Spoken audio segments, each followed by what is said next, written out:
आज की क्लास से हम भारत का भूगोल जो है इंडियन ज्योग्राफी वो स्टार्ट करने वाले हैं। आज की क्लास में हम बेसिक इंट्रोडक्शन या सामान्य परिचय जो है भारत का वो करेंगे। तो यदि इंडिया को देखें, ये इंडिया का बेसिक मैप है। मैप ड्रॉ करने की प्रैक्टिस करनी है आपको, क्योंकि हर जगह आपको स्पेशली जब रिटन एग्जाम होगा उसमें आपको मैप ड्रॉ करना होगा, तो मैप की प्रैक्टिस करनी है। अब सबसे पहले भारत के भूगोल में हम भारत की स्थिति देखेंगे। इंडिया की जो लोकेशन है, लोकेशन किसके रिस्पेक्ट में, वर्ल्ड के रिस्पेक्ट में, कि विश्व में कहाँ पर भारत की स्थिति है। तो यदि विश्व के आधार पर हम स्थिति देखें तो इंडिया जो है इक्वेटर के, ये विषुवत रेखा, इक्वेटर विषुवत रेखा के इक्वेटर के उत्तर में स्थित है। यहाँ है भारत, ये भारत।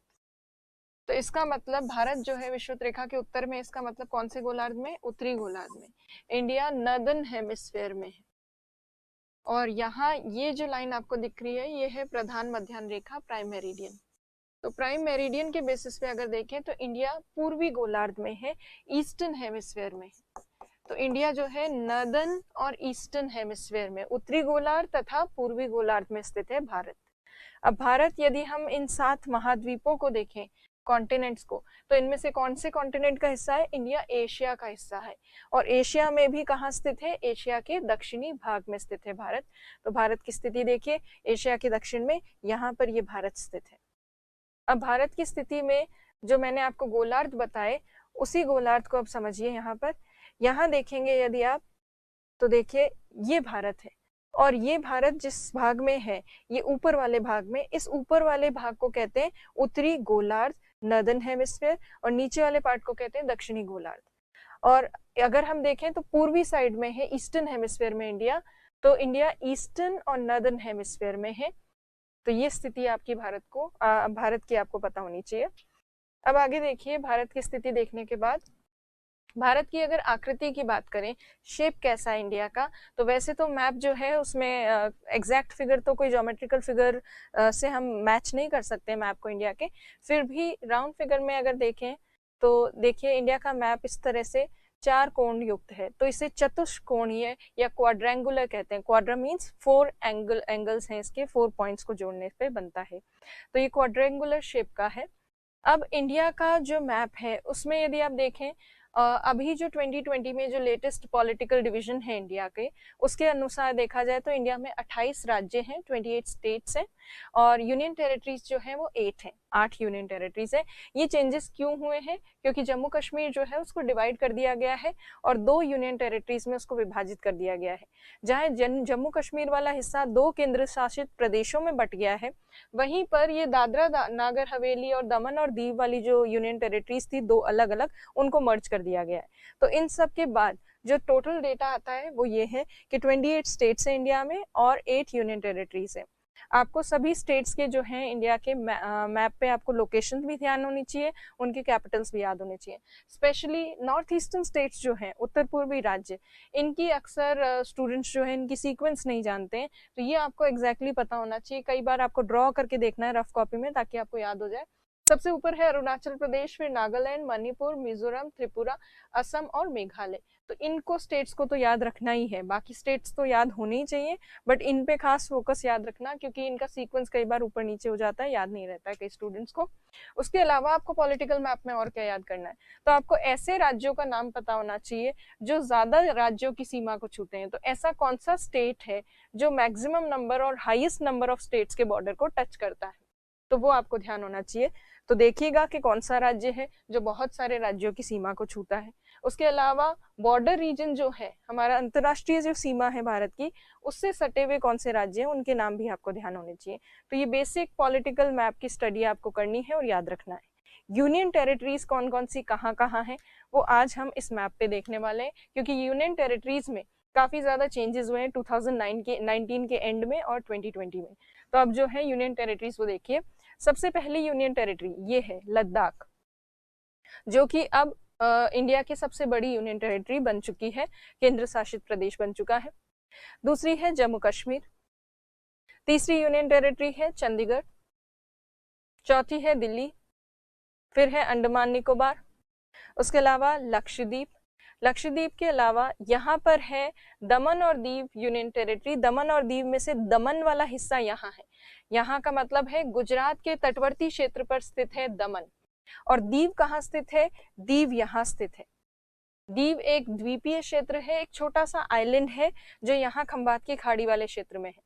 तो दमन और दीव जो है ये तो गुजरात के बिल्कुल समीप है।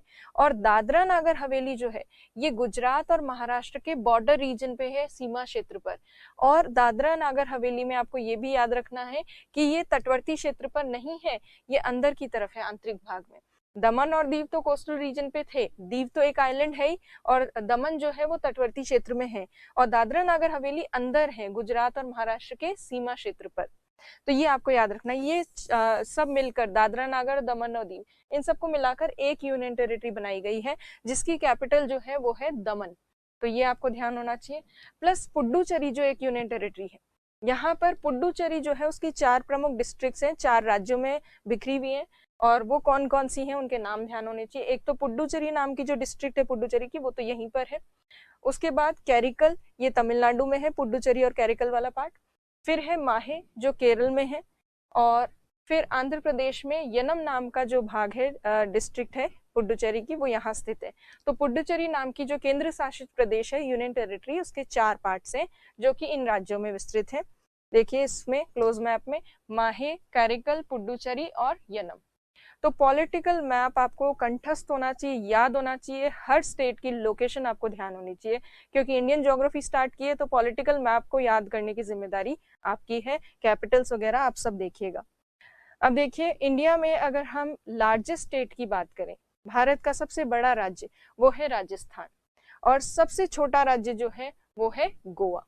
तो लार्जेस्ट स्टेट और स्मॉलेस्ट स्टेट जो है वो ध्यान होना चाहिए। उसके अलावा यूनियन टेरिटरी, केंद्र शासित प्रदेशों में अभी मैंने बताया सबसे बड़ी केंद्र शासित प्रदेश जो है वो क्या बन गया है? लद्दाख बन गया है। पहले कौन था सबसे बड़ा केंद्र शासित प्रदेश? तो पहले अंडमान निकोबार द्वीप समूह सबसे बड़ा था, पर अब लद्दाख जो है एक नई यूनियन टेरिटरी बन गई, इसलिए ये लार्जेस्ट यूनियन टेरिटरी है।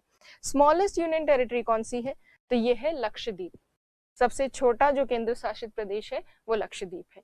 तो लार्जेस्ट स्मॉलेस्ट की भी नॉलेज आपको होनी चाहिए। अब आप देखिए भारत के अगर आकार की बात करें, साइज में हम 2 चीजें देखेंगे, एक तो भारत का एरिया, क्षेत्रफल, और दूसरी चीज भारत की जनसंख्या। तो भारत के क्षेत्रफल की अगर बात करें, एग्जैक्ट जो फिगर्स में इंडिया का जो एरिया है वो 32,87,263 स्क्वायर किलोमीटर है। अब इस एरिया को ये जो अभी तक जितनी भी ज्योग्राफी की बुक्स हैं, जितनी भी टेक्स्ट बुक्स हैं, जितने भी डेटास हैं, उन सब में जितने भी फैक्ट्स हैं उनमें यही एरिया इंडिया का बताया जाता है। बट अब लेटेस्ट सैटेलाइट्स वगैरह के माध्यम से जो इंडिया का एरिया मेजर किया गया है वो थोड़ा सा इससे ज़्यादा है, 206 किलोमीटर ज़्यादा है। ये जो इतने सालों से हम इंडिया का एरिया मानते आए हैं, ये मैनुअल डेटा या सर्वे के बेसिस पे बताया जाता है। हालांकि चल ये भी यही रहा है अभी भी, फिर भी नई जो फॉरेस्ट रिपोर्ट वगैरह होती है उसमें इंडियन गवर्नमेंट कौन सा नया डेटा देती है या कौन सा नया एरिया बताती है इंडिया का, तो वो आपको न्यू डेटा पता होना चाहिए। न्यू डेटा के अकॉर्डिंग 206 किलोमीटर स्क्वायर किलोमीटर आपको ऐड करना है बस उसमें।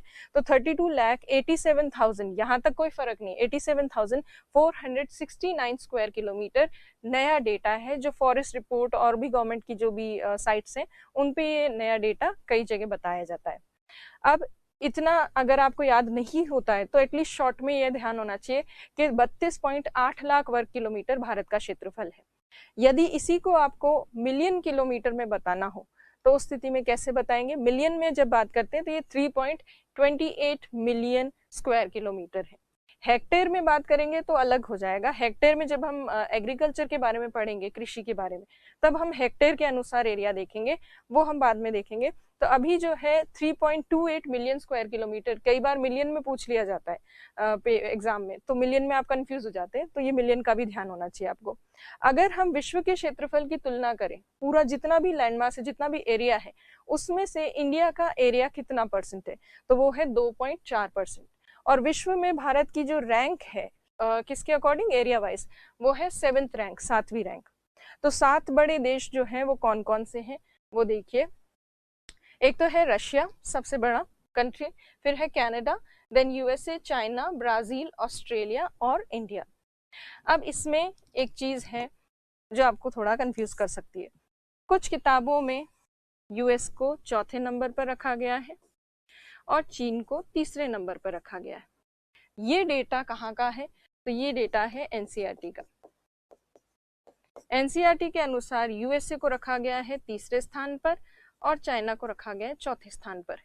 तो ये कंफ्यूजन क्यों रहता है, कभी चाइना को तीसरे पर यूएस को चौथे पर, ये क्यों स्वैप कर दिया जाता है, ये पोजीशन चेंज कैसे हो जाती है? तो देखिए कुछ खास फर्क नहीं है, सिंपल सा ये है कि यूएसए जो है इसका ओवरऑल एरिया बड़ा है। अब ये ओवरऑल एरिया क्या होता है वो भी देखते हैं। ओवरऑल एरिया बड़ा है यूएसए का, जबकि चाइना जो है इसका शुद्ध विशुद्ध रूप से जो स्थलीय भाग है, लैंड एरिया, वो बड़ा है। तो यहाँ ओवरऑल एरिया में हम यूएस के किस एरिया की बात करें? यूएस का लैंड एरिया प्लस यूएस का जो कोस्टल रीजन है, तटवर्ती क्षेत्र, एक तरफ तो अटलांटिक कोस्ट है और एक तरफ पैसिफिक कोस्ट है, यूएसए के दोनों तरफ।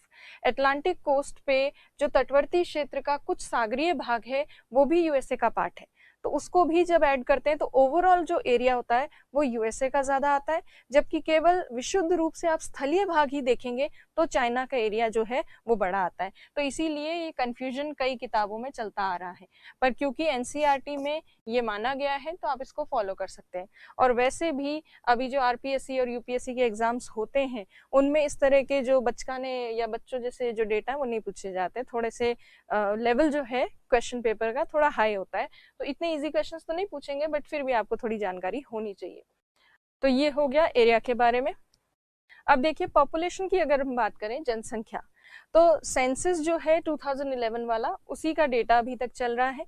उसके हिसाब से अगर देखें तो राउंड फिगर में इंडिया की जो पॉपुलेशन है 121 करोड़ है, और अगर टोटल वर्ल्ड की पॉपुलेशन के कंपैरिजन में देखा जाए तो ये 17.5% है विश्व की जनसंख्या का। और आपको पहले ही ध्यान है कि जनसंख्या के आधार पर भारत कौन से स्थान पर है? दूसरे स्थान पर है, और फर्स्ट रैंक पे कौन है? चाइना है। और जिस तरह से पॉपुलेशन इंडिया की बढ़ रही है, कोई आश्चर्य की बात नहीं होगी कि नया सेंसस जो आए उसमें हमारी पता नहीं कितनी जनसंख्या होगी और कहीं हम पहले नंबर पे ना आ जाए। चीन में इस मामले में, चीन से हम पहले नंबर पे आना नहीं चाहते हैं, बट लेट्स सी क्या होता है। अब देखिए भारत का विस्तार, एक्सटेंशन ऑफ इंडिया, भारत का विस्तार जो है कहाँ से कहाँ तक है, उत्तर से दक्षिण तक कितना फैला हुआ है भारत, पूर्व से पश्चिम तक कितना फैला हुआ है, ये दोनों चीजें हम देखेंगे। सबसे पहली चीज जो आपको ध्यान होनी चाहिए डिस्कशन करने से पहले, नॉर्थ से साउथ तक जो विस्तार होता है, मतलब उत्तर से दक्षिण तक का जो विस्तार होता है उसको क्या कहा जाता है, और पूर्व से पश्चिम तक के विस्तार को क्या कहा जाता है, ये आपको जानकारी होनी चाहिए। उत्तर से दक्षिण तक का जो विस्तार होता है ये होता है अक्षांशीय विस्तार, अक्षांशीय विस्तार या लैटिट्यूडनल एक्सटेंशन, क्योंकि डिफरेंट लैटिट्यूड्स होते हैं, जैसे 8 डिग्री, 9 डिग्री, 10 डिग्री, ऐसे ऐसे करके ऊपर तक 37 डिग्री के आसपास तक इंडिया फैला हुआ है। ये लैटिट्यूडनल एक्सटेंशन है नॉर्थ से साउथ वाला। और ईस्ट से वेस्ट वाला जो है ये लॉन्गिट्यूडनल एक्सटेंशन होता है, देशांतरीय विस्तार होता है, देशांतरीय विस्तार, लॉन्गिट्यूडनल एक्सटेंशन। तो फुली नॉर्थ से south latitudinal extension and east to west longitudinal extension, ये क्लियर होगा आपको, क्योंकि ये टर्म, ये शब्द मैं बार बार यूज करने वाली हूँ तो आपको कंफ्यूजन नहीं होना चाहिए। अब देखिए भारत की स्थिति यदि ये देखें तो इंडिया विषुवत रेखा के उत्तर में है, नॉर्थ में। इसका मतलब जितने भी लैटिट्यूड्स होंगे, अक्षांश होंगे, उनके आगे हम नॉर्थ का क्या लगाएंगे? एन लगाएंगे। तो सबसे पहले भारत का दक्षिणतम बिंदु कहाँ पर है और दक्षिण से लेकर उत्तर तक भारत कहाँ तक, कौन से नंबर लैटिट्यूड तक विस्तृत है, वो ध्यान होना चाहिए। तो देखिए इंडिया का दक्षिणतम बिंदु है अंडमान निकोबार द्वीप समूह में, और वो कितने डिग्री पर है? 6 डिग्री 45 मिनट पर है। तो 6 डिग्री 45 मिनट नॉर्थ लैटिट्यूड जो है इंडिया का सदर्न मोस्ट पार्ट है, सबसे दक्षिणी भाग है। और ये कहाँ पर है? इस दक्षिणी भाग का नाम क्या है? इस दक्षिणी भाग का नाम है इंदिरा पॉइंट, जो किस में स्थित है? अंडमान निकोबार द्वीप समूह में स्थित है। इसका पहले नाम कुछ और था, पिग्मेलियन पॉइंट, खैर वो याद नहीं रखना, अभी लेटेस्ट नेम तो इंदिरा पॉइंट ही है। अब यहाँ इंदिरा पॉइंट से लेकर भारत उत्तर में कहाँ तक विस्तृत है? तो इंदिरा कॉल तक विस्तृत है। इंदिरा कॉल जो है वो कहाँ स्थित है? 37 डिग्री 6 मिनट नॉर्थ लैटिट्यूड तक। तो भारत का अक्षांशीय विस्तार की बात करें तो 6 डिग्री 45 मिनट से लेकर 37 डिग्री 6 मिनट नॉर्थ लैटिट्यूड तक इंडिया विस्तृत है। अगर हम मेन लैंड की बात करें, मुख्य भूभाग, द्वीप समूह को ना देखें, तो मुख्य भूभाग का सबसे दक्षिणतम बिंदु कितने डिग्री पर है? वो है 8 डिग्री 4 मिनट पर। ये 45 नहीं है, 8 डिग्री 4 मिनट पर है। 8 डिग्री 4 मिनट नॉर्थ में कहाँ पर स्थित है? कन्याकुमारी। और कन्याकुमारी कहाँ है, कौन से राज्य में है? तमिलनाडु में। तो ये भारत का उत्तर से दक्षिण तक का अक्षांशीय विस्तार, लैटिट्यूडनल एक्सटेंशन है। अब हम लॉन्गिट्यूडनल एक्सटेंशन अगर देखें तो भारत पश्चिम से लेकर पूर्व तक जो विस्तार है भारत का, 68 डिग्री 7 मिनट ईस्ट लॉन्गिट्यूड से भारत विस्तृत है 97 डिग्री 25 ईस्ट लॉन्गिट्यूड तक। अब यहाँ पर ये 68 डिग्री 7 जो ईस्ट लॉन्गिट्यूड है, ये इंडिया का वेस्टर्न मोस्ट पॉइंट है। Western most point, western most point या पश्चिमतम बिंदु। अब यहाँ हम पश्चिमतम बिंदु की बात करें तो कौन सा है? ये गुजरात में स्थित है। गुजरात का कच्छ जिला जो है उसमें स्थित है। कच्छ जिले में एक गांव है गुहर मोती नाम का, वहां पर ये भारत का पश्चिमतम बिंदु स्थित है, गुहर मोती। और इस एरिया को सर क्रीक वाला क्षेत्र भी कहते हैं। अब ये सब तो ठीक है, अभी मैंने यहाँ लिखा है वेस्टर्न मोस्ट पॉइंट है इंडिया का, फिर भी यहाँ ईस्ट का ई लिखा हुआ है। कई बार स्टूडेंट्स कंफ्यूज हो जाते हैं और उनको लगता है यहाँ वेस्ट का डब्ल्यू होना चाहिए, क्योंकि ये इंडिया का वेस्टर्न पार्ट है, भारत का पश्चिमी भाग है। भारत का तो पश्चिमी भाग होगा, दुनिया का कौन सा भाग है? तो विश्व की अगर बात करें तो विश्व का ये पूर्वी गोलार्ध है, ईस्टर्न हेमिस्फीयर में, इसीलिए ईस्ट का ई ही लगेगा। चाहे ये भारत का पश्चिमतम बिंदु है, फिर भी यहाँ ईस्ट का ई ही लगेगा, क्योंकि इंडिया ईस्टर्न हेमिस्फीयर में है, पूर्वी गोलार्ध में है। तो ये चीज आपको क्लियर होगी। अब आप इस तरफ देखिए, यहाँ है अरुणाचल प्रदेश में भारत का सबसे पूर्वी भाग है। अरुणाचल प्रदेश में कहाँ? अंजाव नाम का जिला है, डिस्ट्रिक्ट होता है, जिले का मतलब। किबिथू नाम का गांव है, किबिथू विलेज। ये इंडिया का ईस्टर्न मोस्ट पॉइंट है। तो ये ईस्ट वेस्ट नॉर्थ साउथ, ये जो पॉइंट्स हैं ये आपको याद रखने हैं। ये जो डिग्रीज हैं ये आपको याद होनी चाहिए, चाहे ऐसे क्वेश्चन पूछे जाएं या ना पूछे जाएं, पर ये बहुत बेसिक चीजें हैं, इसलिए आपको ध्यान ही होनी चाहिए। अब आपको अगर नहीं दिख रहा हो तो जूम में देखिए, ये 8 डिग्री 4 मिनट जो कन्याकुमारी वाला पॉइंट है वो ये है। ये है 37 डिग्री 6 मिनट जो इंदिरा कॉल वाला पॉइंट है। ये भारत का पश्चिमतम बिंदु जो कच्छ जिले में है, 68 डिग्री 7 मिनट। ये भारत का सबसे पूर्वी बिंदु 97 डिग्री 25 मिनट पर, जो कि है अरुणाचल प्रदेश में।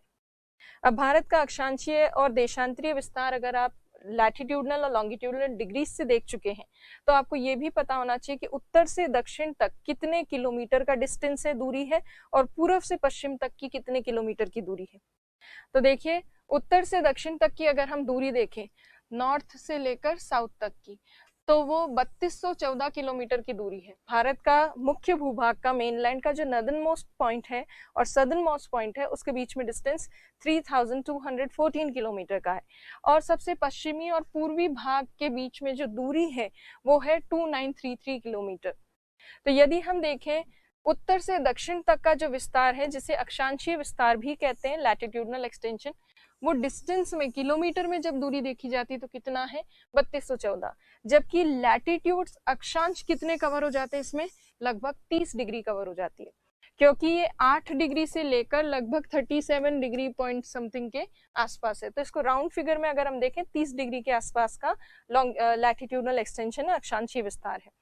देशांतरीय विस्तार की अगर बात करें तो किलोमीटर में तो देशांतरीय विस्तार, लॉन्गिट्यूडनल एक्सटेंशन इतना है 2933 किलोमीटर, और डिग्री में अगर देखा जाए तो 30 डिग्री का देशांतरीय विस्तार है, ईस्ट से वेस्ट का जो विस्तार है वो है। दोनों ही लैटिट्यूडनल और लॉन्गिट्यूडनल डिग्री जो है उसका डिस्टेंस या डिग्री का जो एक्सटेंशन है वो सेम है। लैटिट्यूडनल और लॉन्गिट्यूडनल डिग्रीज देखें तो सेम है, उसके बावजूद अक्षांश जो है, लैटिट्यूड्स, वो ज्यादा डिस्टेंस या ज्यादा किलोमीटर क्षेत्र क्यों कवर कर रहे हैं दूरी, जबकि देशांतर कम दूरी कवर कर रहे हैं। ऐसा क्यों? जब पूर्व से पश्चिम तक भी 30 ही देशांतर आ रहे हैं। तो ये 30 डिग्रीज जो है लॉन्गिट्यूड की, ये ज्यादा डिस्टेंस क्यों नहीं कवर कर पा रही, या एटलीस्ट उतना डिस्टेंस क्यों नहीं कवर कर पा रही जितना नॉर्थ से साउथ तक लैटिट्यूड्स कवर करते हैं। उसके पीछे कारण सिंपल सा ये है कि लैटिट्यूड्स जो होते हैं अक्षांश, उनके बीच में लगभग समान दूरी बनी रहती है। इक्वेटर से लेकर पोल्स तक जब जाते हैं तो सभी लैटिट्यूड्स अक्षांशों के बीच में समान दूरी होती है, और वो लगभग कितनी होती है, 111 किलोमीटर के आसपास लगभग। और लॉन्गिट्यूड्स की अगर हम बात करें तो जैसे जैसे इक्वेटर से पोल्स की तरफ जाते हैं वैसे वैसे देशांतर के बीच की दूरी कम होती जाती है, और पोल्स पर जाकर जो है लॉन्गिट्यूड्स आपस में मिल जाते हैं। इंडिया जहां स्थित है, इंडिया इक्वेटर पर तो स्थित है नहीं, विषुवत रेखा से थोड़ा उत्तर में है, इसीलिए जहां जिस स्थान पर इंडिया है वहां 25 डिग्री के आसपास जब हम इंडिया की देशांतरीय विस्तार देखते हैं, लॉन्गिट्यूडनल एक्सटेंशन, वहां तक आते आते लॉन्गिट्यूड्स के बीच का डिस्टेंस थोड़ा कम हो जाता है। इसलिए 30 डिग्रीज तो होती है लॉन्गिट्यूड की, बट उनके बीच में जो डिस्टेंस कवर हो रहा है वो बहुत कम होता है। तो ये चीज जो है इसको आप समझते हैं इस डायग्राम के थ्रू। यहाँ आपको दिख रहा है जो अक्षांश है लैटिट्यूड्स, उनके बीच में सिमिलर डिस्टेंस है, चाहे पोल्स तक जाए तो भी ये समान दूरी बनी रहती है। देशांतर के बीच में डिस्टेंस धीरे धीरे कम होता है। लॉन्गिट्यूड्स के बीच में कैसे डिस्टेंस कवर होता है, उसके लिए आप इन दो लॉन्गिट्यूड्स को फोकस कीजिएगा। इन दो लॉन्गिट्यूड्स में हम इक्वेटर से पोल्स की तरफ कितना डिस्टेंस कैसे कैसे कम होता है उसको देखते हैं। तो इन दोनों के बीच में मान लीजिए इक्वेटर पर इतनी डिस्टेंस है, थोड़ा ऊपर जाएंगे, जैसे जैसे ऊपर जाएंगे ये दो लॉन्गिट्यूड्स जो है इनके बीच का डिस्टेंस धीरे धीरे कम होता जाएगा, और पोल्स तक जाते जाते जो है वो मर्ज हो जाते हैं आपस में। देखिए पोल्स तक जाते जाते ये आपस में मिल जाते हैं। इसीलिए लॉन्गिट्यूड्स जो हैं उनके बीच का डिस्टेंस कम होने के कारण वो कम दूरी कवर कर पाते हैं इंडिया के सेंट्रल पार्ट में, स्पेशली 25 डिग्री के आसपास। तो ये जो है ये 30 डिग्री का दोनों का ही एक्सटेंशन है, लॉन्गिट्यूड और लैटिट्यूड। फिर भी लॉन्गिट्यूडनल जो किलोमीटर्स में डिस्टेंस है वो कम है, लैटिट्यूड में किलोमीटर डिस्टेंस जो है वो ज्यादा है। अब देखिए भारत का अक्षांशीय विस्तार, उसका क्या प्रभाव होता है, लैटिट्यूडनल एक्सटेंशन इंडिया का कितना है, उसका किस चीज के ऊपर इम्पैक्ट पड़ता है वो हम देखते हैं। तो लैटिट्यूडनल एक्सटेंशन अभी बताया था मैंने, नॉर्थ साउथ होगा कि ईस्ट वेस्ट होगा, सोचिए। ये होगा नॉर्थ साउथ डिस्टेंस, क्योंकि लैटिट्यूड्स ऐसे उत्तर से दक्षिण तक की हमें जो है डिस्ट्रीब्यूशन या विस्तार जो एक्सटेंशन जो है इंडिया का वो बताते हैं। कितने डिग्री का लैटिट्यूडनल एक्सटेंशन है, तो 30 डिग्री का अक्षांशीय विस्तार है। क्या फर्क पड़ता है इस 30 डिग्री के अक्षांशीय विस्तार से, बहुत कुछ फर्क पड़ता है, क्योंकि जैसे जैसे लैटिट्यूड्स चेंज होते हैं जलवायु कटिबंध क्लाइमेट जोन्स चेंज हो जाते हैं। आपको पता है 5 डिग्री नॉर्थ से लेकर 5 डिग्री साउथ के बीच में इक्वेटोरियल रीजन है, विषुवत रेखीय क्षेत्र या भूमध्य रेखीय क्षेत्र कहते हैं इसको। उसके बाद 23.5 डिग्री तक दोनों तरफ 23.5 डिग्री उत्तर और दक्षिण गोलार्ध में ट्रॉपिकल जोन है, उष्ण कटिबंधीय क्षेत्र,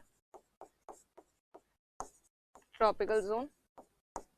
और इसके ऊपर आ जाता है टेम्परेट जोन, शीतोष्ण कटिबंधीय क्षेत्र।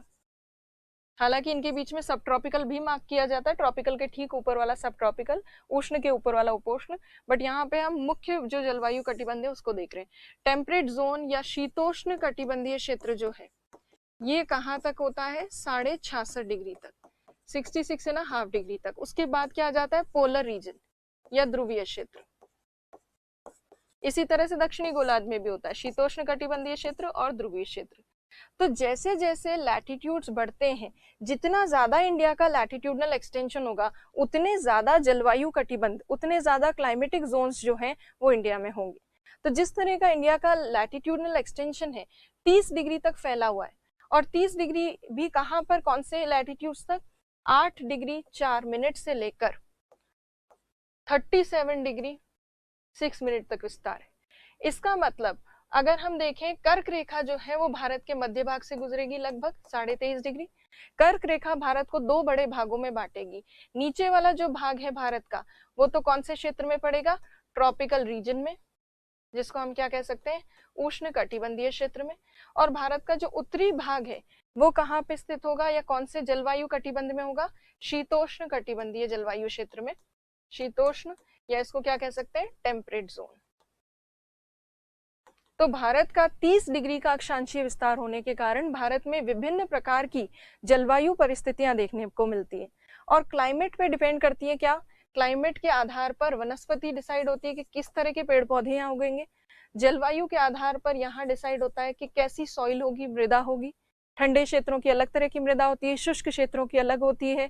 तो इसी तरह से सॉइल, वेजिटेशन, बायोडाइवर्सिटी, जैव विविधता किस तरह की होगी, ये सब डिसाइड होता है किससे, लैटिट्यूडनल एक्सटेंशन से, अक्षांशीय विस्तार से। तो ये अक्षांशीय विस्तार का प्रभाव है। तो यदि आप देखें जलवायु पर मुख्य रूप से प्रभाव होता है। भारत कर्क रेखा भारत को 2 भागों में बांट रही है। भारत का जो दक्षिणी भाग है ये उष्ण कटिबंधीय क्षेत्र में आता है, उष्ण कटिबंधीय क्षेत्र में, और ये आता है शीतोष्ण कटिबंधीय क्षेत्र में, टेम्परेट जोन में। ये टेम्परेट, ये ट्रॉपिकल। और इसी के प्रभाव के कारण भारत में विभिन्न प्रकार की मृदा पाई जाती है, भारत में विभिन्न प्रकार की वनस्पति पाई जाती है। तो इतना ज्यादा वेरिएशन या इतना ज्यादा diverse type of soil, climatic regions, ये सब किस वजह से है, क्योंकि इंडिया का 30 डिग्री का लैटिट्यूडनल एक्सटेंशन है। कुछ देश ऐसे भी हैं जिनका लैटिट्यूडनल एक्सटेंशन, अक्षांशीय विस्तार ज्यादा नहीं है, इसीलिए ऐसे देशों में पूरे देश में समान जलवायु ही पाई जाती है, सिमिलर सी क्लाइमेटिक कंडीशंस होती हैं। पर भारत एक अच्छी लोकेशन पे स्थित है, ज्योग्राफिकल लोकेशन अच्छी है, जहां हमारे पास कन्याकुमारी जैसे क्षेत्र हैं जो कि गर्म है, उष्ण कटिबंधीय क्षेत्र हैं। दूसरी तरफ हमारे पास कश्मीर जैसे क्षेत्र भी हैं जो ठंडे हैं। तो सभी तरह के जो मौसम परिस्थितियां या जलवायु वगैरह वो इंडिया में देखने को मिलती है। हिल स्टेशंस भी हैं, ठंडे क्षेत्र भी हैं, गर्म क्षेत्र भी हैं, बीचेस भी हैं। सब चीजों का सुख जो है हम इंडिया के वासी भोग रहे हैं। खैर सब घूमने नहीं जाते ना, तो वो नहीं भोग सकते। पर खैर कर्क रेखा जो है वो कहाँ से गुजरती है और कौन कौन से राज्यों से गुजरती है वो ध्यान होना चाहिए आपको। गुजरात से, राजस्थान से, एमपी से, उसके बाद छत्तीसगढ़ से, यहाँ पर झारखंड के बाद ये पश्चिम बंगाल, त्रिपुरा और ये मिजोरम।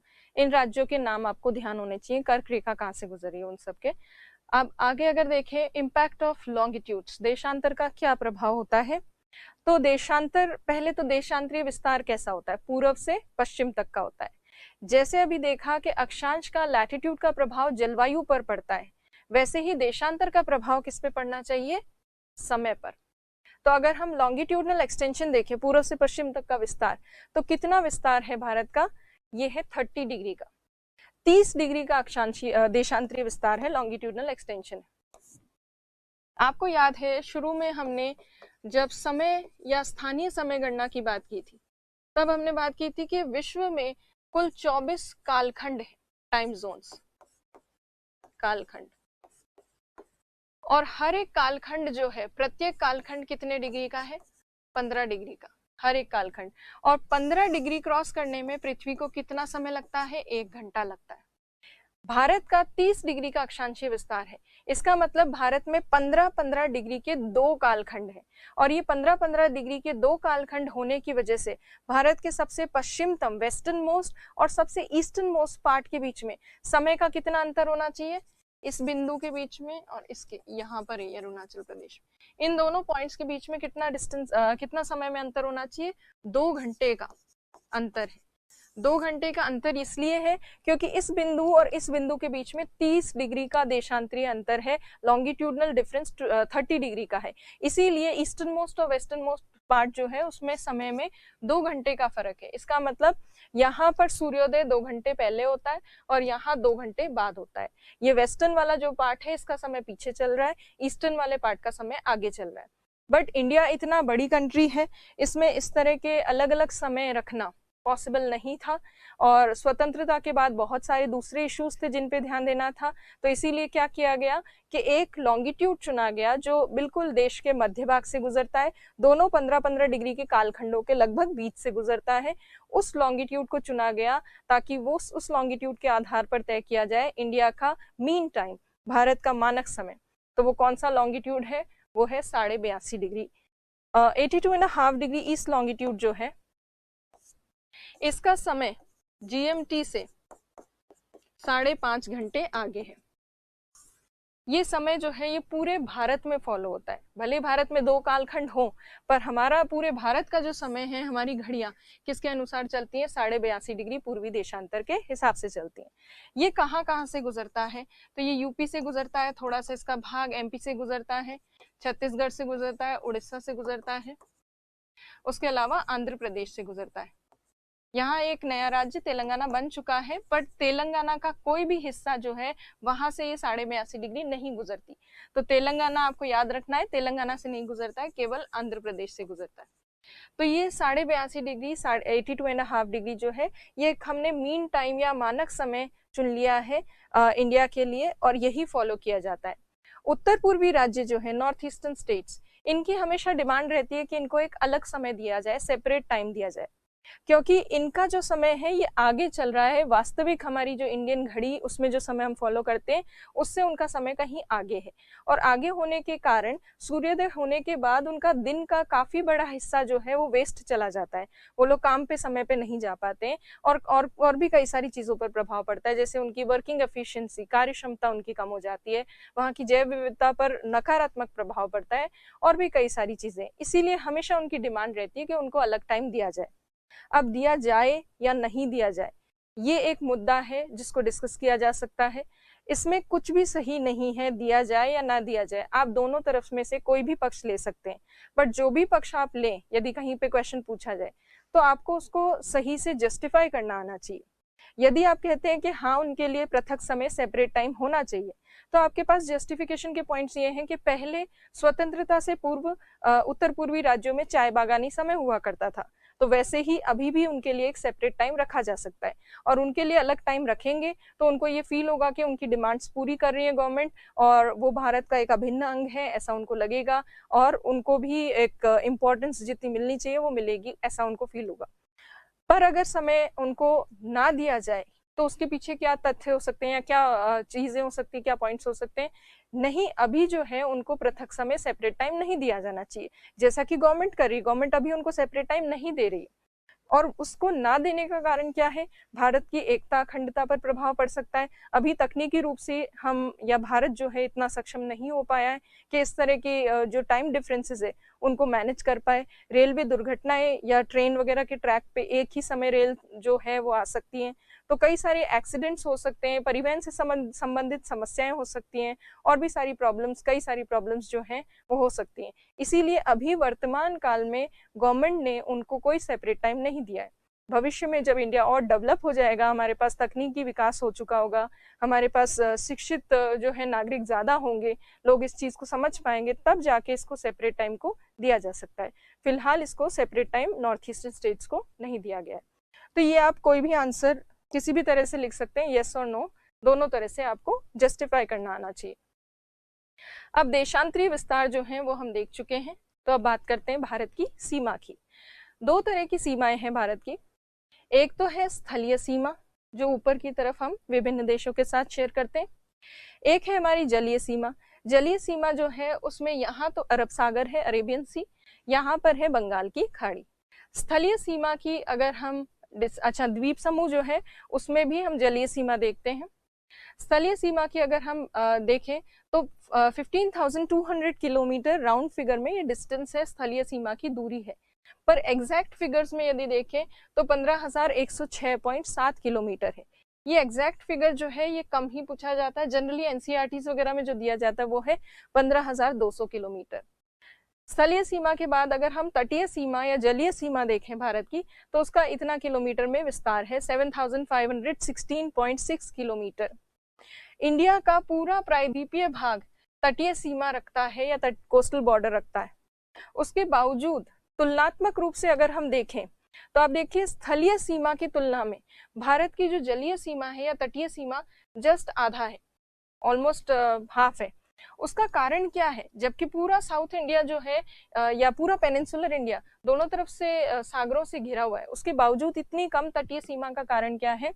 कारण ये है कि भारत की तटीय सीमा बिल्कुल सीधी है, ऐसे ऑलमोस्ट ज्यादा ऐसे घुमाव नहीं। अगर भारत की स्थिति इस तरह से होती कि कोस्टल बॉर्डर में बहुत सारे घुमाव होते, ऐसे ऐसे ऐसे इस तरह से होता इंडिया, मान लीजिए ऐसे ऐसे ऐसे घूम घाम के, तो ये तटीय सीमा बहुत लंबी हो जाती है। पर ऐसा है नहीं, भारत की तटीय सीमा जो है बिल्कुल सीधी है, इसमें घुमाव और ऐसे मोड़ जो है वो कम है। उसकी वजह से हमारी तटीय सीमा की लंबाई, लेंथ इतनी ज्यादा नहीं है जितनी स्थलीय सीमा की है, क्योंकि हमारी स्थलीय सीमा अगर आप देखोगे कई जगह वो मुड़ी हुई है, तो इसलिए उसकी लेंथ बढ़ जाती है। तटीय सीमा की इतनी लेंथ नहीं है। अब तटीय सीमा जो है, कोस्टल बॉर्डर, उसको दो पार्ट्स में डिवाइड किया जाता है। एक तो मुख्य भूभाग मेनलैंड का कोस्टल बॉर्डर, दूसरा ये आइलैंड्स जो है द्वीपों का तटीय सीमा, इसको भी जोड़ा जाता है। तो दो पार्ट्स में इसको यदि डिवाइड करें तो देखिए तटीय सीमा में मुख्य भूभाग की जो तटीय सीमा है वो 5422.6 किलोमीटर है। ये तो एग्जैक्ट फिगर्स हैं। अगर देखें तो एनसीईआरटीज वगैरह में जो राउंड फिगर में दिया जाता है डेटा वो है 6100 किलोमीटर। तो आप आमतौर पे जो आंसर वगैरह लिखते हैं तटीय सीमा के बारे में कहीं पर, तो आप उसमें जनरली ये लिखते हैं कि 6100 किलोमीटर लंबी, 6100 किलोमीटर लंबी जो तटरेखा है भारत की, इस तरह से लिखा जाता है। तो ये डेटा आपको ध्यान रखना है। आइलैंड्स की जो तटीय सीमा है वो कितनी है, 2094 किलोमीटर द्वीपों की है, जिसमें अंडमान निकोबार और लक्षद्वीप समूह जो है वो सम्मिलित है। अब स्थलीय सीमा कौन कौन से राज्य बनाते हैं वो देखिए। गुजरात, राजस्थान, पंजाब, जम्मू कश्मीर जो कि केंद्र शासित प्रदेश है, अब लद्दाख, हिमाचल प्रदेश, उत्तराखंड, ये उत्तराखंड के बाद उत्तर प्रदेश, बिहार, सिक्किम, अरुणाचल प्रदेश, नागालैंड, मणिपुर, मिजोरम, त्रिपुरा, पश्चिम बंगाल, असम और मेघालय। ये स्थलीय सीमा वाले क्षेत्र में जो राज्य हैं उनके नाम हैं। अब स्थलीय सीमा हम कौन कौन से देशों के साथ बनाते हैं वो भी जानकारी आपको होनी चाहिए। तो देखिए स्थलीय सीमा हम बनाते हैं पाकिस्तान के साथ, अफगानिस्तान के साथ बहुत थोड़ी सी, ये वाला, ये अफगानिस्तान के साथ। फिर है चाइना, चाइना के अलावा भूटान, नेपाल और बांग्लादेश और म्यांमार। इन देशों के साथ हम स्थलीय सीमा बनाते हैं। सबसे ज्यादा स्थलीय सीमा लैंड बॉर्डर जो है इंडिया बांग्लादेश के साथ बनाता है, और सबसे कम लैंड बॉर्डर इंडिया बनाता है अफगानिस्तान के साथ। तो ये आपको पता होना चाहिए। अच्छा, ये जो डेटा है, नंबर्स, ये याद नहीं भी होते तो भी चलेगा, बट सबसे ज्यादा किसके साथ बनाते हैं और सबसे कम किसके साथ बनाते हैं, और एटलीस्ट इनके देशों के सीक्वेंस से नाम आपको ध्यान होने चाहिए। तो ये हुआ आसपास के हमारे जो पड़ोसी हैं। अब अलग अलग पड़ोसियों के साथ जो हमारी सीमा है उसके डिफरेंट नाम है, जो लाइन है हमारी बॉर्डर लाइन, उसके डिफरेंट नेम्स हैं, उनको देखते हैं। तो देखिए डूरंड रेखा किसको कहा जाता है, इंडिया और अफगानिस्तान के बीच में जो है यहाँ पर ये जो है इसे डूरंड रेखा कहते हैं। रेड क्लिफ लाइन किसको कहते हैं, जो हमारी पाकिस्तान के साथ सीमा है। पहले बांग्लादेश भी पूर्वी पाकिस्तान था, इसलिए बांग्लादेश के साथ जो सीमा है वो भी क्या कहलाती है, रेड क्लिफ लाइन कहलाती है। मैकमोहन रेखा कहा जाता है चीन के साथ जो हमारी सीमा है उसको।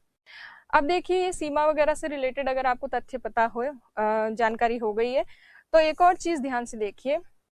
यहाँ आप नॉर्थ ईस्टर्न स्टेट्स जो देख रहे हैं, मेघालय, त्रिपुरा, मिजोरम, इनको यदि आप ध्यान से देखेंगे ये तटवर्ती क्षेत्र पर नहीं है। जो स्टूडेंट्स अच्छे से मैप को स्टडी नहीं करते हैं उनको लगता है यहाँ इंडिया खत्म हुआ, यहीं दुनिया खत्म हो गई, यहीं बंगाल की खाड़ी शुरू हो गई। ऐसा नहीं होता। हमारे आगे यहाँ बांग्लादेश वाला हिस्सा भी है, और इसी वजह से त्रिपुरा, मिजोरम, मेघालय जैसे जो राज्य हैं वो बंगाल की खाड़ी को नहीं छूते हैं, नहीं टच करते। ये आपको ध्यान रखना है। तो ये हो गए हमारे पड़ोसी देश। अब देखिए तटीय सीमा पर कौन कौन से राज्य हैं, कोस्टल बॉर्डर पे कौन कौन से स्टेट्स हैं। उसमें है गुजरात, दमन और दीव, महाराष्ट्र। अच्छा, दमन और दीव जो है केवल यही यूनियन टेरिटरीज में कोस्टल रीजन पे है। दादरा नागर हवेली अंदर है आंतरिक भाग में, गुजरात और महाराष्ट्र के सीमा क्षेत्र पर। फिर गोवा, कर्नाटक, केरल, तमिलनाडु, पुडुचेरी के जो चारों पार्ट्स हैं वो कोस्टल रीजन पे हैं, आंध्र प्रदेश, ओडिशा, पश्चिम बंगाल, और उसके अलावा ये हमारे द्वीपीय समूह तो हैं ही कोस्टल रीजन पे। अब सबसे ज्यादा बड़ी तटीय सीमा जो है वो कौन सा भाग बनाता है इंडिया का, तो यूनियन टेरिटरीज में देखें तो अंडमान निकोबार, और ओवरऑल भी अंडमान निकोबार की तटीय सीमा सबसे ज्यादा है। तो सबसे ज्यादा तटीय सीमा बनाने वाला जो भाग है वो है अंडमान निकोबार। और मेन लैंड में अगर हम बात करें, मुख्य भूभाग में, तो गुजरात सबसे ज्यादा तटीय सीमा बनाता है। सबसे छोटी तटीय सीमा कौन बनाता है? दमन और दीव बनाता है।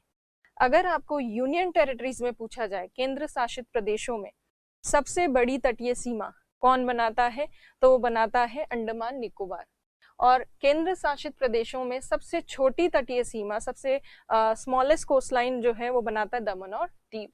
राज्यों की अगर बात हो, स्टेट्स की, तो सबसे बड़ी तटीय सीमा बनाता है गुजरात और सबसे छोटी बनाता है गोवा स्टेट्स में।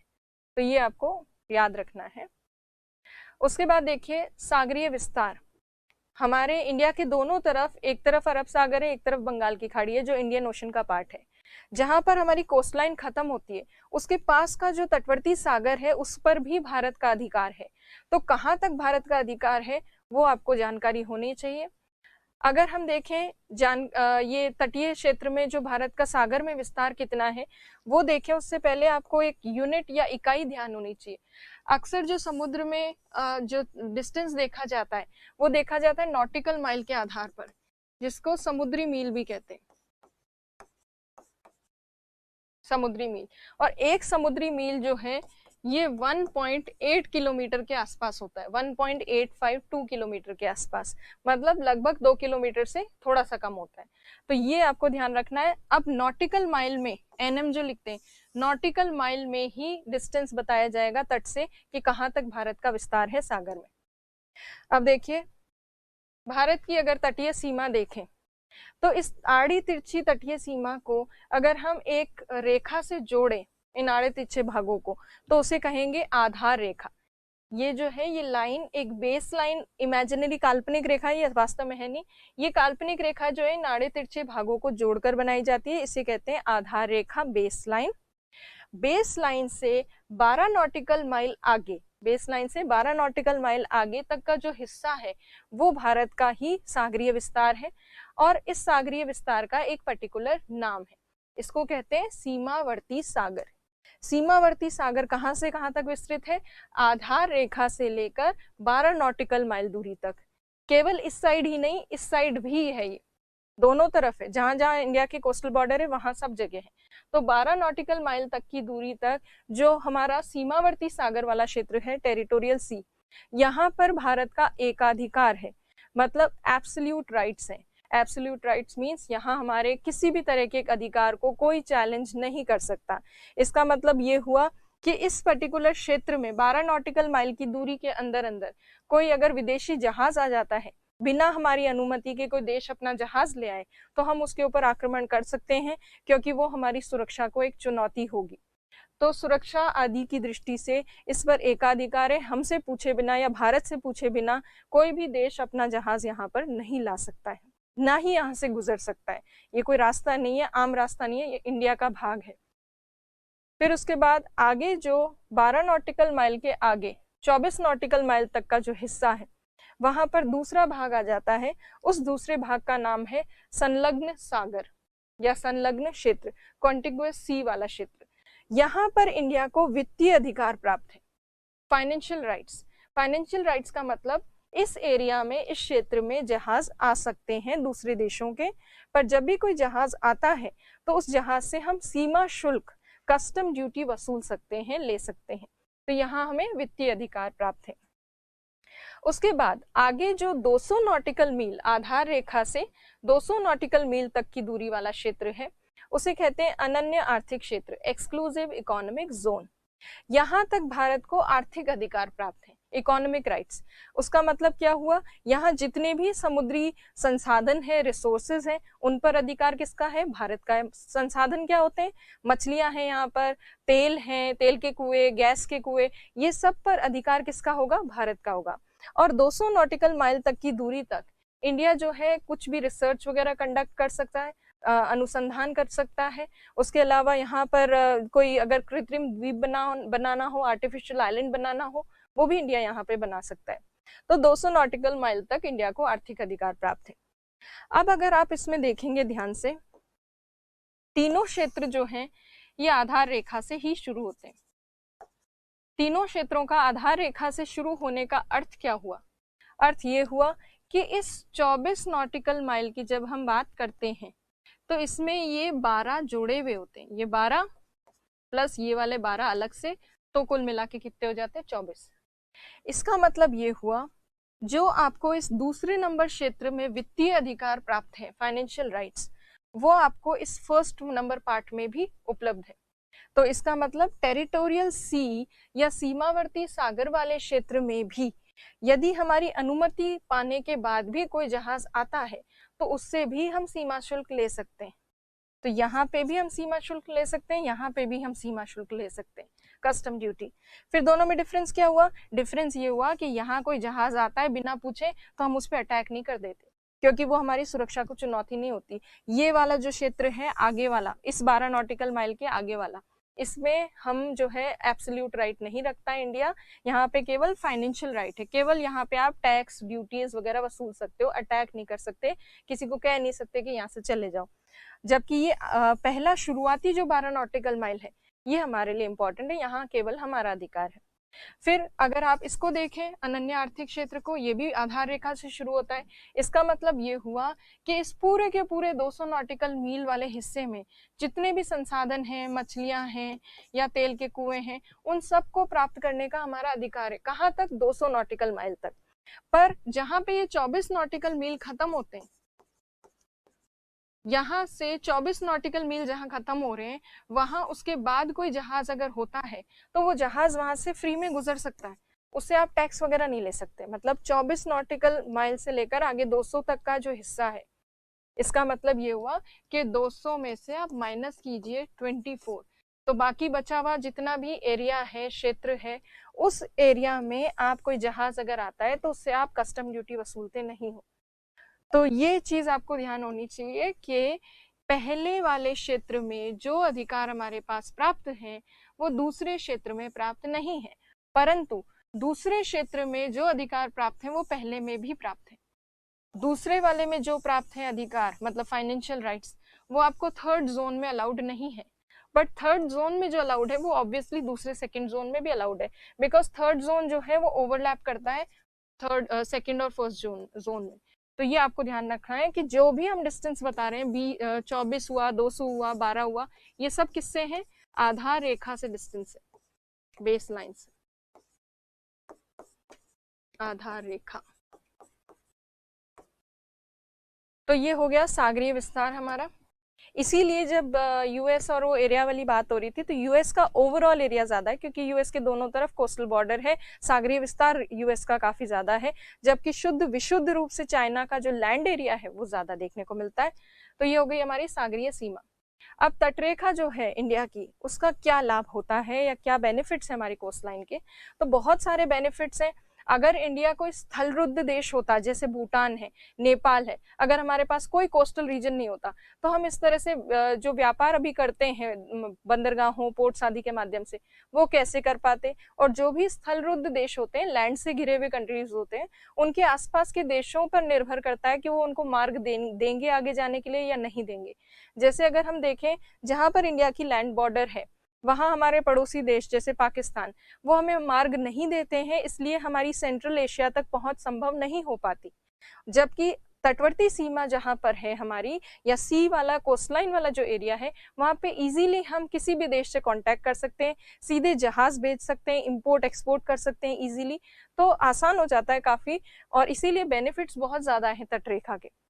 सबसे पहले बेनिफिट्स में अगर देखें तो तटरेखा का एक बेनिफिट है, जलवायु को समकारी बनाए रखता है।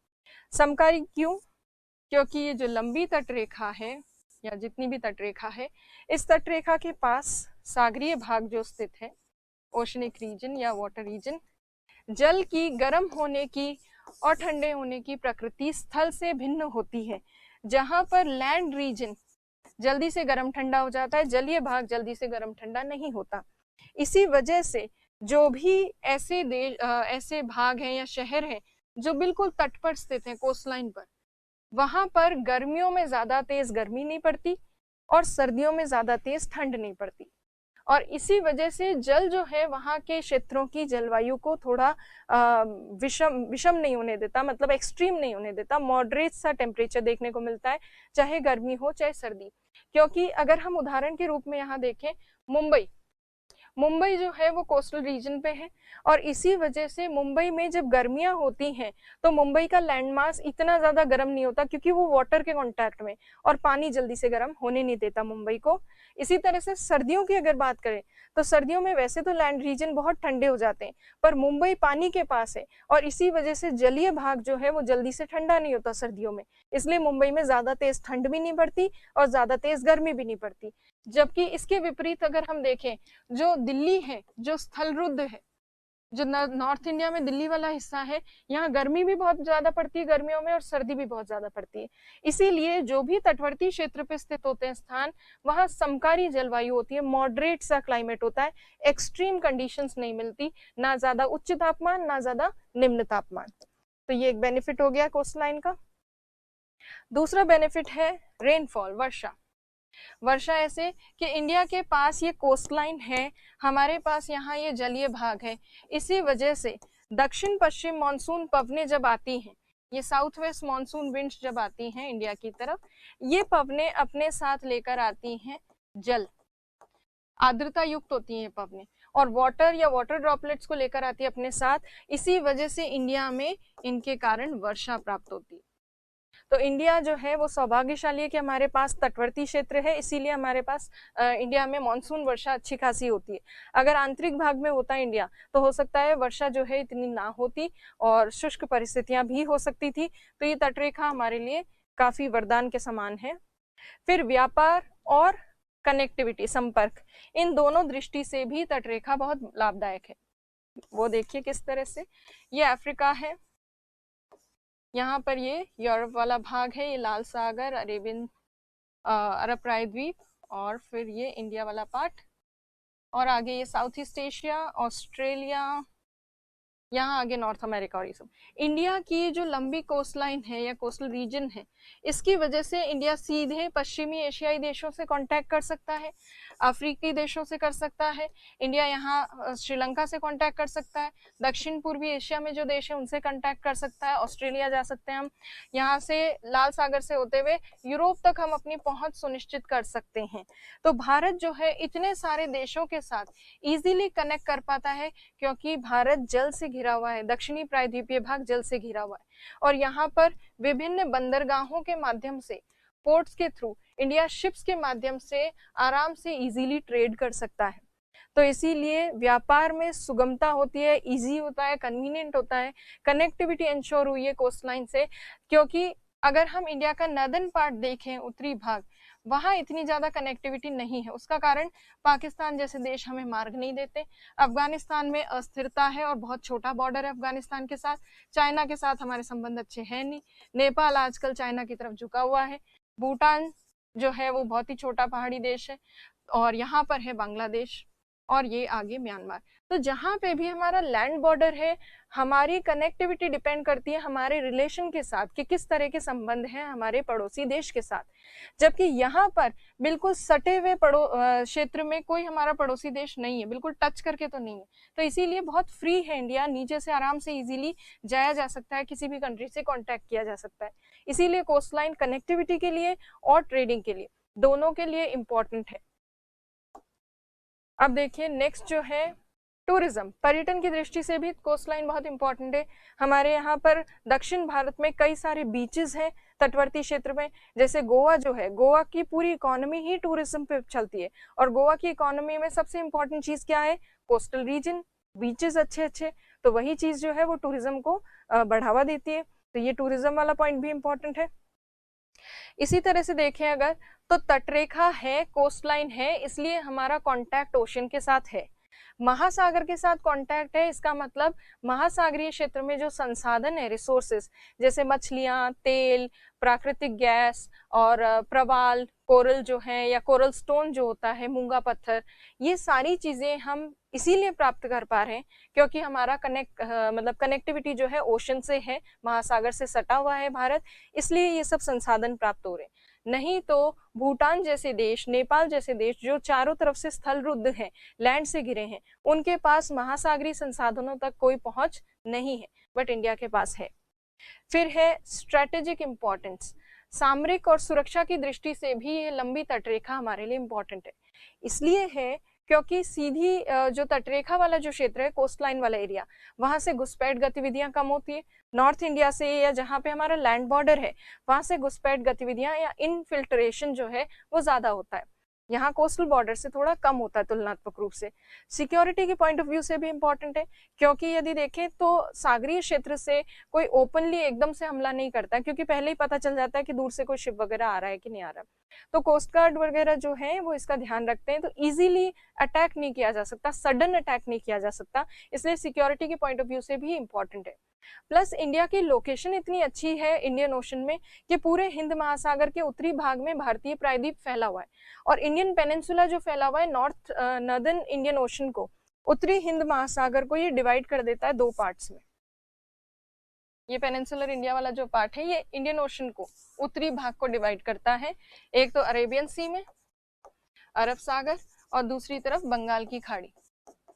और इतनी ज्यादा अच्छी लोकेशन है इंडिया की कि पूरे इंडियन ओशन में सबसे बड़ी और प्रमुख तटरेखा रखने वाला जो देश है वो ये इंडिया ही है। इसीलिए इंडिया के आधार पर ही, या इंडिया के नाम के आधार पर ही, इस पूरे ओशन का नाम रखा गया है इंडियन ओशन। इसीलिए स्ट्रैटेजिकली भी हमारे लिए इम्पोर्टेंट है। कोई भी दूसरा देश यदि अंतर्राष्ट्रीय स्तर पर इस एरिया में अपनी धाक बनाना चाहता है या अपना प्रभाव स्थापित करना चाहता है, तो उसको भारत जैसे देश को अपने पक्ष में लेना होगा, क्योंकि यहाँ की राजनीति या सामरिक स्थिति को देखा जाए तो इंडिया जो है वो बहुत इंपॉर्टेंट कंट्री है। इसीलिए आजकल क्या हो रहा है, यूएस जो है वो इंडिया का फ्रेंड बनता जा रहा है, क्योंकि यूएस इस पर्टिकुलर एरिया में जो अपना प्रभुत्व है उसको स्थापित करना चाहता है। तो कहीं ना कहीं सामरिक और सुरक्षा की दृष्टि से भी तटरेखा काफी रेलेवेंट है, महत्व रखती है। तो क्या इस तटरेखा के कोई नकारात्मक पहलू नहीं है, कोई नुकसान नहीं होता हमें इससे? नहीं, नुकसान भी होता है। जैसे ये लंबी तटरेखा होने के कारण सुनामी जैसी जो आपदाएं होती है उनको सामना करना पड़ता है हमें, सुनामी की संभावना बनी रहती है। उसके अलावा चक्रवात, हर वर्ष चक्रवात जो है उनका सामना करना पड़ता है, साइक्लोन्स की वजह से भी नुकसान होता है।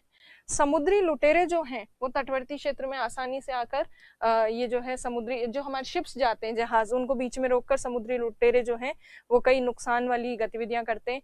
तो समुद्री लुटेरों का या पायरेट्स का डर बना रहता है, ये सारी चीज भी नेगेटिव है। प्लस जब आपके पास तटरेखा होती है तो कोस्ट लाइन को डिफेंड करने के लिए, उसको सुरक्षित रखने के लिए एक अलग से फोर्स हमें मेंटेन करनी पड़ती है। फोर्स मेंटेन करने के साथ साथ हमें इक्विपमेंट्स खरीदने पड़ते हैं, जैसे हमें न्यूक्लियर सबमरीन्स खरीदनी पड़ती है, पनडुब्बियां खरीदनी पड़ती है, बड़े बड़े जहाज खरीदने पड़ते हैं इंडिया को, जिसमें अतिरिक्त खर्चा होता है।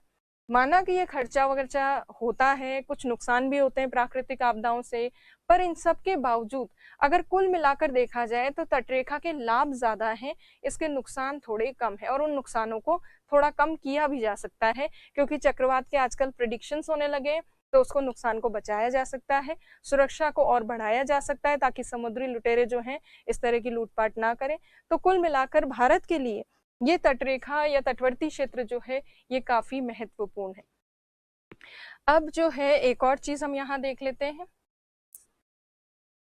इंडिया में जो दोनों तरफ सागर हैं, उन सागरों के आधार पर इंडिया का मीन सी लेवल निकाला जाता है। मतलब औसत समुद्री जो स्तर है कि भारत कितना ऊंचा है, सी लेवल के आसपास वाला जो सी लेवल है वहां पे वो कितनी सीमा बनाता है। तो ये जो सी लेवल बताया जाता है ये किस तरह से पता लगता है? तो मान लीजिए ये कोई भी स्थलीय क्षेत्र है, कोई भी लैंड रीजन है, इस स्थलीय क्षेत्र के पास अगर जल है, वाटर है, तो इसमें ये देखा जाता है कि उच्च ज्वार के समय जल कहाँ तक पहुंचता है, किस पॉइंट तक पहुंचता है हाई टाइड के टाइम पर। तो मान लीजिए हाई टाइड, उच्च ज्वार के समय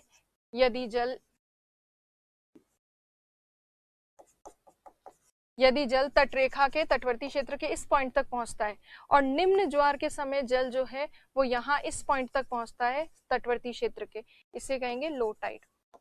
तो हाई टाइड और लो टाइड का जो वाटर लेवल होता है, जल का स्तर होता है, उसी का जब औसत निकालते हैं या मध्य मान निकालते हैं तो वो उस स्थान का होता है मीन सी लेवल, मतलब औसत समुद्री स्तर। और भारत का औसत समुद्री स्तर यदि देखें तो वैसे तो भारत में जितने सारे तटवर्ती क्षेत्र में स्थान है, जैसे यहाँ मुंबई है, चेन्नई है, विशाखापट्टनम है, हर एक का सी लेवल, मीन सी लेवल अलग अलग है।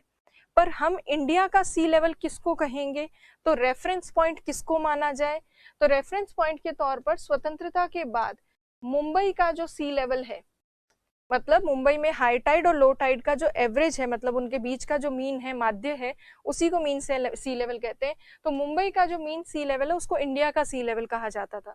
और अब जो है आजकल चेन्नई के सी लेवल को इंडिया का रेफरेंस पॉइंट माना गया है, मीन सी लेवल।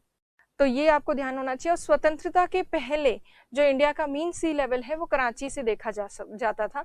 ये मीन सी लेवल चेंज होता रहता है समय के साथ, थोड़ा थोड़ा मीन सी लेवल जो है ये माध्य जो है समुद्री स्तर का, ये धीरे धीरे बढ़ता जा रहा है। सी लेवल इसलिए बढ़ रहा है क्योंकि ग्लोबल वार्मिंग बढ़ रही है, वैश्विक तापन बढ़ रहा है, और आगे भविष्य में हो सकता है कि कुछ स्थान इंडिया के डूब ही जाए। तो इसलिए ये कई सारे एनवायरमेंट मिनिस्ट्री वगैरह जो है वो चिंता क्या विषय है ये, इसीलिए न्यूज में भी चल रहा है कि काफी सारे क्षेत्र ऐसे हैं जिनको प्रिडिक्ट किया जा रहा है कि भविष्य में आने वाले समय में सी लेवल बढ़ने के कारण डूब सकते हैं। तो ये इंपॉर्टेंट चीज है सी लेवल की। और सी लेवल में अगर हम देखें तो बे ऑफ बंगाल वाली साइड जो है, बंगाल की खाड़ी वाला जो क्षेत्र है, तटीय क्षेत्र, वहां का सी लेवल थोड़ा ज्यादा है। अरेबियन सी वाला जो क्षेत्र है वहां का सी लेवल थोड़ा कम है। तो ये इंडिया का बेसिक इंट्रोडक्शन वाला पार्ट था, जिसमें हमने बेसिक चीजें, पॉलिटिकल स्ट्रक्चर इंडिया का कैसा है, कौन नेबरिंग कंट्रीज हैं, स्टेट्स कौन से, यूनियन टेरिटरीज कौन सी हैं, ये सब चीजें देखी। तो इनको आप रिवाइज कीजिए। नेक्स्ट क्लास में हम इंडिया से रिलेटेड और भी कई चीजों को डिस्कस करेंगे। Thank you.